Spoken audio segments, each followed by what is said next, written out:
104.5 The Team, your home for New York sports. The Sweet 16 tips off tonight, so we go to our favorite college basketball insider. He writes for GQ, he writes for Bleacher Report, and yeah, I mean, you probably see his name in anything you're reading. Reid Forgrave with us. Reid, I'm gonna be greedy. I've got you on the phone. I want to know about one of my Final Four teams, Michigan. Do you think this Wolverines team can upset Oregon tonight? You put Michigan in the Final Four? Can you believe that? Bold. Dude, I'm so hey, like, I think I need to start asking you questions. You're the expert here. That's impressive. That is incredibly impressive. I get that they were hot coming into this tournament, but I don't think there are many people around the country who picked them. Yeah, of course they can beat them. I think they can beat anyone right now. If they keep playing loose the way they have since, they almost died in a plane crash, which apparently makes you just realize that basketball doesn't really matter, and hey, we got our lives, so we can play as loose and fun as possible. Absolutely, I think they can, especially with the fact that Chris Boucher isn't there for Oregon. Look, like this Michigan team, they're so versatile. They can score in so many different ways. Derek Walton's kind of had an up and down career there, but sure seems like a whole lot more ups than it is downs right now. And then Mo Wagner, I don't know, he seems like an NBA player. I don't think anyone was talking about him a month ago. But right now, what we saw from him, especially in that Louisville game, it was so impressive. He's just a matchup nightmare. So absolutely they can win. I'm not sure if they will. It's a matter of, how long does the magic last? But it's lasted 2 weeks. I don't see why it can't last 3. Reid, first of all, we decided on this show, Mo Wagner is now the Big Kielbasa. And Brandon Lang. He'll dig it, but I don't know. That's a cool nickname. Right. No one else is nicknamed that, so I'd take it. Well, if Karnowski can be the Big Pierogi, why not the Big Kielbasa? Yeah. By the way, I'm from Pittsburgh, Pennsylvania originally, and we're known as a pierogi town. And I'm a huge fan of that nickname, just because pierogi is kind of a pretty underrated food, and I'm glad it's getting some national pub. I agree 100%. Now, this Michigan team, we had Brandon Lang on. He said the phrase that always scares me: "Team of destiny." I mean, I buy into that stuff because I'm much more like a dorky storyline guy than I am a dorky stat guy. I mean, look, this team's not going to win at all. I would be absolutely shocked because this is a team that lost. Barely above 500 in Big Ten play. Didn't really have that many great wins during the year. They strike me as a good team, like a top 25 team that's hot right now. And of course, it is the NCAA tournament, and anything can happen. The best team does not win the NCAA tournament on most years. No one can convince me that UConn was the best team in the country a couple years ago or a few years ago. They got lucky and they got hot at the right time. Look, this team they're an interesting team. There's a lot of great things about them. They can absolutely shoot the rock as well as anybody out there. I'm not buying a team that was, above average, pretty good, but by no means in the national conversation as one of the best teams in the country throughout the season. Or even best team in the Big Ten throughout the season, in a season when the Big Ten didn't have any great teams. I have a hard time buying that this is the team of destiny that's going to go all the way. And because I love Frank Martin, when you're asking me about South Carolina, I'm going to say, "Oh, there's your team of destiny right there." He covers basketball, college hoops for Bleacher Report. Reid Forgrave is just right now on the team. I had pierogies last night for dinner. My last name is Gzlowski, so I'm going to swing it over to Karnowski's team, Gonzaga, West Virginia tonight. Who has the advantage on the sidelines, Bob Huggins or Mark Few? Who do you take in a big game? I mean, there's such different styles of coaches.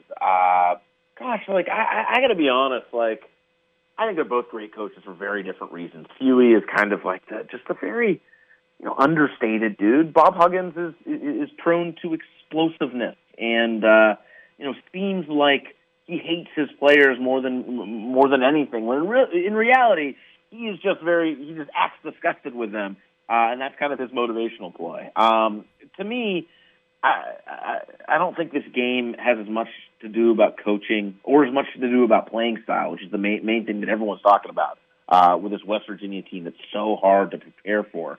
I think this game kind of comes down to talent, and I know we like to talk about Gonzaga as that scrappy mid-major from the middle of nowhere, but they're not a mid-major, and they're not particularly scrappy this year. Like, they play great defense, but this is a really talented, a team full of blue chip talents. They're not Kentucky, they're not Kansas, they're not Duke, but I do think if we're looking at like most talented teams in the country, like Gonzaga's probably in the top 5 just based on talent. To me, Nigel Williams-Goss is someone who should be able to break that press of Press Virginia, especially when you have a guy like Zach Collins who you can toss it to and kind of help break that press. A versatile 7-footer who can just reach taller than everyone else. So to me, I got Gonzaga in this game. I think it will be an interesting first half, and then Gonzaga will adjust and win somewhat comfortably in the second half. Nigel Williams-Goss, one of the best players left in the tournament, but another really good player plays for Purdue, and that's Caleb Biggie Swanigan. Is Biggie Swanigan the best player left in the tournament? Yeah, I think so. He's the best player in college basketball. He's the best college player. He's not the best NBA prospect, although I think it would be silly if he slips into the second round, as some people say, in this year's draft. I think he's a guy who gets his role and can perform outside that role. But like when I've talked with him in the past, he understands that being a rebounder is his most important thing in his basketball career. Working hard for rebounders, and he's like, every team needs a rebounder. That's his calling card, and everything else kind of like builds off that. But he's the best rebounder out there. He's the type of guy. I don't see him as the type of guy who can dominate a game like by scoring 35 points, like a Malik Monk from Kentucky. But I see him as a guy who can dominate a game just by carving out that piece in the post where no one else can hang with him. So yes, I think he is the best player in college basketball, best player left in this tournament, and I think that's going to be a really interesting matchup. I mean, that's a home game for Kansas, but I'm not sure how well they match up down low with that really, really big Purdue team. Reid Forgrave with us right now. He covers college hoops for Bleacher Report. He writes for GQ. And I mean, Reid, you say you love the stories. The story that now is becoming more and more public about him, where he was almost 400 pounds, and then Roosevelt Barnes adopts him and raises him. Like, it just looks like a Disney movie. Like, I've seen Blindside. When does Rebound come out? Yeah, seriously, it is. It's remarkable, and like I've talked to the strength coaches at Purdue, and they refer to him as like the hardest worker they've ever seen. The dude will put in like 3 workouts a day before practices even start in October. He's a good kid. He's a really smart kid. He talks about reading Richard Wright and listening to pretty sophisticated jazz music. To me, he is by far the best story in college basketball this year. The weight is only part of it. I mean, remember, this kid was homeless. He was living in homeless shelters with his mother less than 10 years ago. The life experience of him, it is a movie. I hope it's made into a movie. He's the type of kid. He's the type of young man that is so easy to root for so many different reasons.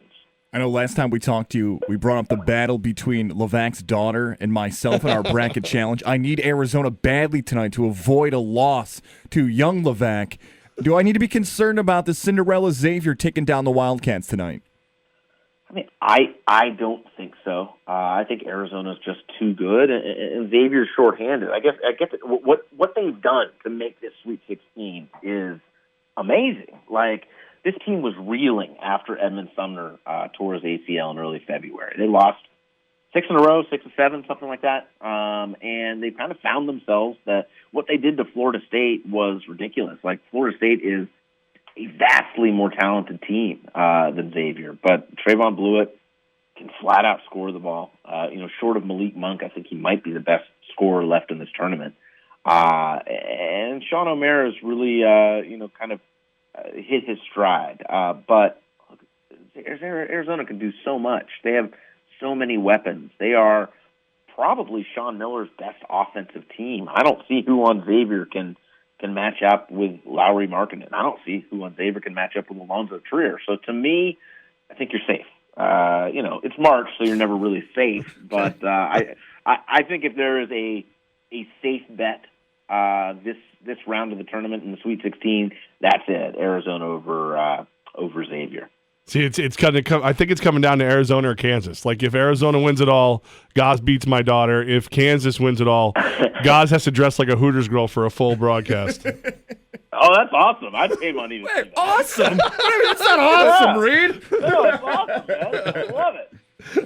I'd sit in that studio and eat some wings and ogle over you.